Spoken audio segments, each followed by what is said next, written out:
झारखंड विधानसभा के मॉनसून सत्र का आज तीसरा दिन है और तीसरे दिन कहीं न कहीं काफ़ी महत्वपूर्ण भरा रहा, क्योंकि आज जो है कुल मिलाकर 5 महत्वपूर्ण प्रस्ताव को जो है पारित किया गया है। आपको बता दें कि 5 प्रस्तावों में 3 महत्वपूर्ण ऐसे प्रस्ताव हैं जो शिक्षा से जुड़े हुए बताए जा रहे हैं। कुल मिलाकर अगर आपको बता दें कि दोपहर के पहले तक जो है सदन की कार्रवाई जो पूरी तरीके से जो है हंगामे की भेंट चढ़ी, उसके बाद जब सदन लंच के बाद जब है सदन की कार्रवाई दोबारा शुरू की गई, तो उसमें 5 महत्वपूर्ण प्रस्ताव को पास किए गए हैं, जिनमें सबसे महत्वपूर्ण प्रस्ताव जो है झारखंड राज्य विश्वविद्यालय अधिनियम 2025 को पास किया गया है। इसके साथ ही झारखंड व्यावसायिक शिक्षक संस्थान को पास किया गया है। इसके साथ ही कोचिंग सेंटर जो विधेयक है उसको पास किया गया है और इसके साथ ही सूक्ष्म लघु एवं मध्यम उद्यमी प्रस्ताव को पास किया गया। साथ ही झारखंड प्लेटफॉर्म आधारित गिग श्रमिक अधिनियम को पास किया गया है। कुल मिलाकर अगर देखा जाए तो कुल मिलाकर 5 महत्वपूर्ण प्रस्ताव को जो है आज विधानसभा के मॉनसून सत्र में पास किया गया है, जिनमें 3 महत्वपूर्ण प्रस्ताव जो शिक्षा से जुड़े बताए जा रहे हैं। एक विश्वविद्यालय विधेयक अधिनियम 2025 को पास किया गया और कोचिंग संस्थान के जो है तमाम मुद्दों को लेकर के जो आज कैबिनेट में प्रस्ताव को पास कराया गया है। और इन तमाम मामले को लेकर जब विधानसभा के अंदर मंत्रियों की चर्चा की जा रही थी, तो बाहर निकलकर जब नगर विकास मंत्री सह उच्च शिक्षा मंत्री सुदीव्य सोनू ने बताया कि झारखंड राज्य के अलग हुए करीब 25 वर्ष हो चुके हैं और 25 वर्ष के बाद जो है यह एक महत्वपूर्ण प्रस्ताव है जो झारखंड में लागू किया गया है। इस प्रस्ताव के लागू होने के बाद से झारखंड में शिक्षा के स्तर को कहीं ना कहीं बढ़ावा दिया जाएगा।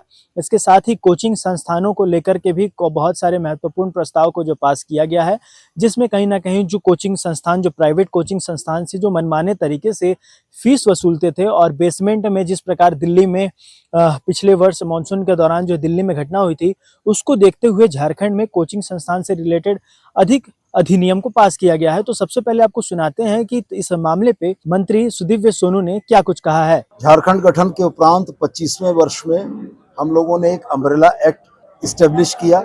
इस एक्ट में तमाम उन बातों का ध्यान रखा गया है जो विश्वविद्यालय के स्टेक होल्डर्स हैं। विश्वविद्यालय के स्टेक होल्डर सबसे पहले हमारे बच्चे हैं जो उच्च शिक्षा के लिए विश्वविद्यालयों में जाते हैं, और शिक्षक शिक्षकेतर कर्मचारियों की कमी के वजह से हमारी शिक्षा की गुणवत्ता प्रभावित हो रही थी। हम लोगों ने इस एक्ट में यूनिवर्सिटी सर्विस कमीशन को एस्टेब्लिश किया है, जो डेडिकेटेड यूनिवर्सिटी के शिक्षक और शिक्षकेतर कर्मचारियों के चयन और बहाली की प्रक्रिया को पूर्ण करेंगे। शिक्षक और शिक्षकेतर कर्मचारी अपनी वेतन विसंगतियों से लेकर बहुतेरे सर्विस के मामलों को लेकर हाईकोर्ट का रुख किया करते थे। हम लोगों ने इसमें 2 टियर ग्रीवांस रिड्रेसल सिस्टम रखा है, यूनिवर्सिटी के स्तर पर और राज्य के स्तर पर एक ट्राइब्यूनल। हम लोग यह मानते हैं कि शिक्षक और शिक्षकेतर कर्मी जो विश्वविद्यालयों के अधीन हैं, अगर उनकी सेवा शर्तों के उल्लंघन के कोई मामले बनते हैं तो वो पहले हमारे इस 2 टियर ग्रीवांस रिड्रेसल सिस्टम में न्याय मांगे। अगर वहां से वह संतुष्ट नहीं होते हैं तब उसके बाद वो हाईकोर्ट जाएंगे। और महत्वपूर्ण बात इसमें इस बात की रही कि जो पद स्वीकृति के उपरांत भी नहीं भरे जा रहे थे, उन बैकलॉग को हम लोग आने वाले बहुत कम समय के अंदर में भरेंगे। और मेरा बड़ा स्पष्ट ये मानना है कि किसी भी शिक्षक को नीड बेस या घंटी आधारित की जिस परिकल्पना के तहत हमारी उच्च शिक्षा को चलाया गया, ये उस नीड बेस या घंटी आधारित शिक्षकों के साथ साथ उनसे बड़ा अन्याय हमारे छात्रों के साथ है। जब शिक्षक को अपनी नौकरी की स्थायित्व की गारंटी नहीं रहेगी तो वो शिक्षण में क्या अपना समय दे पाएंगे। हम लोग स्थायी और पक्की नौकरियों के माध्यम से उन शिक्षकेतर शिक्षकों की बहाली करना चाहते हैं कि जिससे वो यूनिवर्सिटी में आके लंबे समय की एक स्थायी नौकरी के साथ हमारे बच्चों को गुणवत्तापूर्ण शिक्षा दें। और गुणवत्तापूर्ण शिक्षा के मामले में राज्य जिसका GR आज मात्र 18 है, जो राष्ट्रीय औसत से लगभग हम लोग 9 पीछे हैं, हमारी उम्मीद है कि आने वाले 2-3 वर्षों के अंदर में हम राष्ट्रीय औसत तक पहुंच जाएंगे। झारखंड राज्य में कोचिंग रेगुलेशन के कोई नियम कायदे कानून नहीं थे।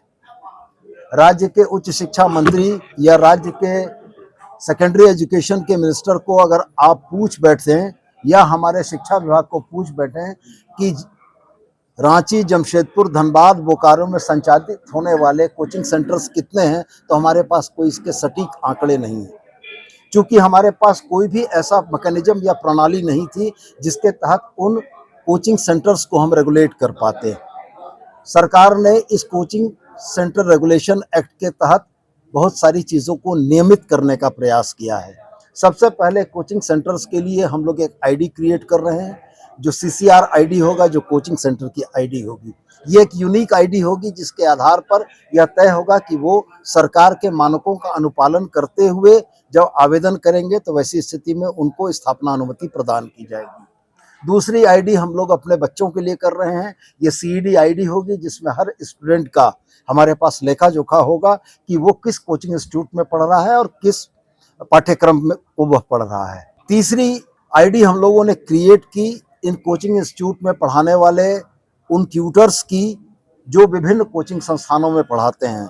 ये सीटीआर आईडी इस बात को एस्टेब्लिश करेगी कि कोई ट्यूटर एक समय में एक से ज़्यादा कोचिंग संस्थानों में नहीं पढ़ा सकते हैं, क्योंकि हमने देखा है कि जो रेनाउंड टीचर होते हैं उनका कई एक कोचिंग संस्थान अपने यहाँ फोटो लगाते हैं और उसके नाम पर बच्चों को आकर्षित करते हैं। चौथी एक आईडी हम लोगों ने और क्रिएट की कि जिन संस्थानों के पास 1000 से ज़्यादा बच्चे होंगे उनको अपने संस्थानों में बच्चों के मानसिक स्वास्थ्य की देखभाल के लिए एक मनोचिकित्सक रखना होगा। यह हम लोगों ने इसको क्रिएट किया सीएमसी आईडी। यह निश्चित रूप से है कि सीएमसी आईडी के माध्यम से उन बच्चों के मानसिक स्वास्थ्य का ध्यान प्रशिक्षित डॉक्टर रखेंगे और हम ये नहीं चाहते हैं कि कोटा जैसी घटनाएं हमारे राज्य में दोहराई जाएं। और महत्वपूर्ण बात इसमें एक और रही कि हम लोगों ने इस पूरे प्रकरण में, पूर्व में आपने देखा होगा ऐसे प्रेसिडेंट्स हैं जब किसी प्रतिष्ठित संस्थान ने एक कोचिंग सेंटर ने छात्रों का पैसा लिया और उसके बाद वो वाइंड अप हो गया, और उसी प्रतिष्ठित कोचिंग संस्थान का झारखंड के अन्य भूभाग में कोचिंग चल रहा हो। इस बिल में हम लोगों ने फ्रेंचाइजी और फ्रेंचाइजर, जो फ्रेंचाइजी लेंगे और जो फ्रेंचाइजर फ्रेंचाइजी देंगे, उन दोनों को समान रूप से लायबल रखा है।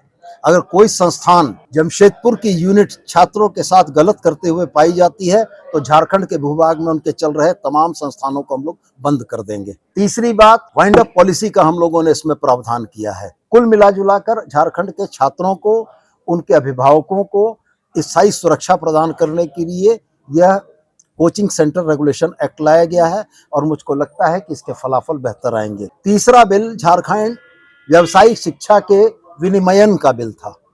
आपने देखा है कि व्यावसायिक शिक्षा के तौर पर जो भी संस्थान हैं, गैर कृषि और गैर चिकित्सा को छोड़कर उन संस्थानों की फीस में एक रूपता नहीं है। हर संस्थान अपने तरीके से अपने फीस का निर्धारण कर रहे हैं और जहां पर कहीं ना कहीं हमारे राज्य के बच्चों और अभिभावकों के साथ अन्याय हो रहा है। ऑनरेबल सुप्रीम कोर्ट के डायरेक्टिव पर ऑनरेबल हाई कोर्ट के चीफ जस्टिस के द्वारा इस फीस रेगुलेशन कमेटी का गठन होगा और यह फीस रेगुलेशन कमेटी तमाम व्यावसायिक शिक्षण के कोर्सेज का, पाठ्यक्रमों के फीस का निर्धारण करेगी और यह 3 सालों के लिए प्रभावी होगा।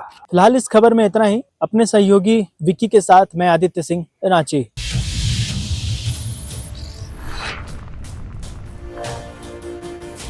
खबर मंच लाइव, सबकी बात सबके साथ।